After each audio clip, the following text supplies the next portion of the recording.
വ്യാഴാഴ്ചത്തെ night shift കഴിഞ്ഞ് വെള്ളിയാഴ്ച ഉച്ച വരെ ഉറങ്ങി എണീച്ചതിന് ശേഷം ഞാൻ എടുക്കുന്ന വ്ളോഗാണ്. നമ്മളൊരു ഈവനിങ് വ്ളോഗാക്കി എടുക്കാം അല്ലേ. പുറത്ത് പോവാണ്, അപ്പം പുറത്ത് പോകാൻ കുറേ കാരണങ്ങളുണ്ട്.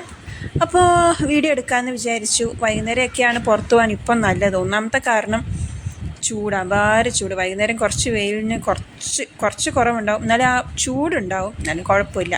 പിന്നെ രണ്ടാമത്തേത് ഞാൻ ഉച്ചയ്ക്ക് എണീക്കുമ്പോൾ തന്നെ ഒരു സമയമാവും. അപ്പം വെള്ളിയാഴ്ച ഈവനിങ് വ്ളോഗാണ്. പാറ്റൂര് വഴിയാണ് നമ്മൾ പോകുന്നത്. ട്രിവാൻഡ്രം പാറ്റൂര് ജംഗ്ഷനൊക്കെ ഇപ്പം വന്ന് നല്ല തിരക്കാണ്. എന്നാലും ഭാഗ്യത്തിന് നമ്മൾ പോയ സമയത്ത് പച്ച സിഗ്നൽ ഓണായിട്ട് കിടക്കുകയായിരുന്നു. അതുകൊണ്ട് രക്ഷപ്പെട്ടു. ഫസ്റ്റ് ഓഫ് ഓൾ നമ്മൾ പോകുന്നത് തന്നെ ട്രിവാൻഡ്രത്തെ മാക്സ് ഷോറൂമിലാണ്. എൻ്റെ ഒരു വിരൽ ലെൻസിൽ എവിടെയോ തട്ട് നിൽപ്പുണ്ട്. അതാണ് ഇടയ്ക്കൊരു ബ്ലർ. ലാലേട്ടനെ കണ്ടു വർത്താനമൊക്കെ പറഞ്ഞു. അങ്ങനെ മാക്സിലോട്ട് കയറുകയാണ്. ട്രിവാൻഡ്രത്തെ എനിക്ക് തുണി എടുക്കാൻ ഏറ്റവും ഇഷ്ടപ്പെട്ട ഒരു സ്ഥലം മാക്സാണ്. ഇത്തിരി വില കൂടുതലാണെങ്കിലും നല്ല സ്റ്റാൻഡേർഡ് ക്വാളിറ്റി ഉള്ള സാധനം, പറയാതിരിക്കാൻ വയ്യ. നമ്മളെപ്പോഴും മാക്സ് തന്നെയാണ്. മാക്സ്, പാർത്താസ്. തുണി എടുത്ത് തയ്പ്പിക്കുന്നത് പാർത്താസിലും, നമ്മൾ ഡ്രസ്സ് എടുക്കുന്നത് മാക്സിലുമാണ്. ശരിക്കും എൻ്റെ കോസ്റ്റ്യൂമിൻ്റെയൊക്കെ ഫുൾ സെറ്റപ്പ് എൻ്റെ ഫാദർജി ആട്ടോ. ഫാദർജിക്ക് നല്ല അടിപൊളി സെലക്ഷനാണ്. അപ്പം ഞാനൊരു സൈഡ് നോക്കും, ഫാദർജിക്ക് വേണ്ടിയിട്ടുള്ളതും എനിക്ക് വേണ്ടിയിട്ടുള്ളതും വേറൊരു സൈഡ് നോക്കും. പപ്പ കുറേ പുതിയ പാറ്റേണൊക്കെയാണ് നോക്കുന്നത്, ഈ മമ്മൂട്ടി സംഭവമൊക്കെ ഉണ്ടല്ലോ, ഷർട്ടൊക്കെ പാറ്റേൺ. പിന്നെ എനിക്ക് ഇതെന്താണ്, കുർത്തയല്ല ചുരിദാർ, അത് എനിക്ക് ഇഷ്ടപ്പെട്ടു. നല്ല കളറായിരുന്നു. ഇടയ്ക്ക് ഞാൻ കണ്ണാടിയിൽ നോക്കുകയൊക്കെ ചെയ്യുക, അതെന്താ ചെയ്യുക.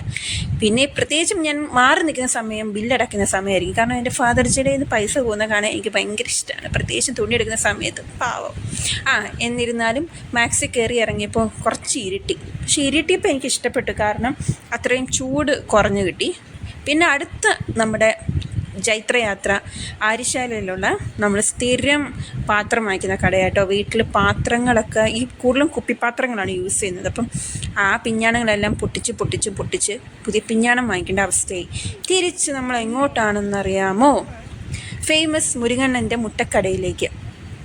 ശരിക്കും പറഞ്ഞ് ഈവനിങ് വെള്ളിയാഴ്ച രാത്രിയുടെ തിരക്ക് ഇപ്പം അനുഭവപ്പെടുന്നില്ല. ചൂടായതുകൊണ്ടായിരിക്കാം ഇത്രയും ഒരു തിരക്കൊന്നും ട്രിവാൻഡ്രത്ത് അനുഭവപ്പെടുന്നില്ല. നമ്മൾ നേരെ മുരുകണ്ണൻ്റെ മുട്ടക്കടയിലെത്തി. ഞാൻ ഷോർട്സ് ഇട്ടിട്ടുണ്ട് മുരുകണ്ണൻ്റെ മുട്ടക്കട. ഇപ്പം കുറേ ആൾക്കാർ ഇങ്ങനെ ഫുഡ് വ്ളോഗേഴ്സ് വന്ന് വ്ളോഗ് ചെയ്ത് മുരുകണ്ണൻ്റെ മുട്ടക്കട ബമ്പർ ഹിറ്റിലേക്ക് പൊയ്ക്കൊണ്ടിരിക്കുകയാണ്. 100 കോടി ക്ലബ് അടിക്കുമോ എന്നുള്ളതാണ് എൻ്റെ സംശയം. പക്ഷെ നമുക്ക് ആശാനെ നേരത്തെ പരിചയമുണ്ട്. നമ്മൾ നേരത്തെ ഫുഡെല്ലാം മീൻസ് ഈ മുട്ട പൊരിച്ചതാണ് ആശാൻ്റെ സംഭവം, അതും ഈ നാരങ്ങ വെള്ളവും. അങ്ങനെ നമ്മൾ നേരത്തെ കഴിച്ചിട്ടുള്ളത് കൊണ്ട് നമുക്ക് അറിയാം. പക്ഷേ സ്പോട്ടൊന്നും മാറിയെന്ന് മാത്രമേ ഉള്ളൂ. ഇപ്പോൾ ആര്യശാലയിലാണ്. അപ്പം കഴിച്ചതിന് ശേഷം തിരിച്ച് വീണ്ടും നമ്മൾ തിരുവനന്തപുരം സിറ്റിയുടെ സൗന്ദര്യം ആസ്വദിച്ച് ലൈറ്റിങ് ആസ്വദിച്ച് ഇങ്ങനെ സഞ്ചരിക്കുകയാണ്. കുറേ പുതിയ ബിൽഡിങ് വന്നു. ആ അങ്ങാടിക്കട പോയി, ആ വീഡിയോ പെട്ടെന്ന് മാഞ്ഞുപോയി. പിന്നെ നമ്മൾ നേരെ പാളയത്തോട്ടോ. പാളയം എനിക്ക് രാത്രി കാണാൻ ഭയങ്കര ഇഷ്ടമാണ്. ഭയങ്കരമല്ല, നല്ല ഇഷ്ടമാണ്. ഈ ഹോട്ടൽ അരുണ കണ്ട് അവിടെ പാനിപ്പൂരി അന്വേഷിച്ച് കയറിയതാണ്. പിന്നെ കിട്ടിയില്ല, അതുകൊണ്ട് തിരിച്ച് വീണ്ടും ഇറങ്ങി അത് എടുക്കണമെന്ന് വിചാരിച്ചതാണ്. ഇതാണ് ഞാൻ പാളയം ഇഷ്ടപ്പെടാനുള്ള കാരണം എന്ന് പറഞ്ഞത്. ഇവിടെ പാളയത്ത്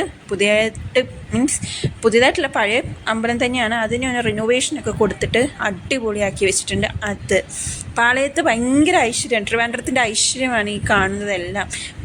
ക്രിസ്ത്യൻ പള്ളി, നമ്മുടെ ഈ പുതിയ റിനോവേഷൻ ചെയ്ത അമ്പലം, നമ്മുടെ സ്വന്തം മിന്നാരം. എനിക്ക് സത്യം പറഞ്ഞാൽ എത്ര നേരം വേണമെങ്കിലും ഞാനിത് ഈ 3 സംഭവം നോക്കിക്കൊണ്ട് അങ്ങനെ ഇരിക്കും. അങ്ങനെ നോക്കി അത്ര വാങ്ങിക്കാനാണ് ബേസിക്കലി പോയത്. പക്ഷേ കിട്ടിയില്ല. തിരിച്ച് ഞങ്ങൾ വൈകിട്ടത്തിനുള്ള ഡിന്നർ വാങ്ങിക്കാൻ വേണ്ടിയിട്ട് നമ്മുടെ സ്വന്തം, എന്നെ അറിയാവുന്നവർക്കറിയാം, എൻ്റെ വ്ളോഗ് കാണുന്നവർക്കറിയാം, ടൊമാറ്റോ മിക്കവാറും എൻ്റെ സ്വന്തം റെസ്റ്റോറൻ്റ് ആക്കാൻ ഞാൻ സാധ്യതയുണ്ട്. അത്രയ്ക്ക് മിക്കവാറും അവരെന്നെ ബ്രാൻഡ് അംബാസിഡർ ആക്കും. എന്തായാലും അവിടുന്ന് സാധനങ്ങളൊക്കെ വാങ്ങിച്ച് തിരിച്ച് വീട്ടിൽ വന്ന് ചൂടില്ലായിരുന്നു. ഇനിയിപ്പം കഴിക്കാൻ വേണ്ടിയിട്ടുള്ള തയ്യാറെടുപ്പാണ്. റോട്ടി, എന്താ ഈ സാധനത്തെ റൊമാലിയ റോട്ടിയോ അതിൻ്റെ പേര്, നല്ല ടേസ്റ്റാണ്. 25 രൂപയുള്ള ഒരെണ്ണത്തിന്. അതും നല്ല ഫിഷ് ബിരിയാണിയൊക്കെ വാങ്ങിച്ച് കഴിച്ച് ഇനിയിപ്പോൾ കിടക്കാനുള്ള പരിപാടിയാണ്. ഞാൻ എന്തൊക്കെയോ പറയാൻ ശ്രമിക്കുന്നുണ്ട് വീഡിയോ, പക്ഷേ എന്താ പറ്റിയ അൺമ്യൂട്ടായി പോകും, എന്തോ സംഭവിച്ചേട്ടോ.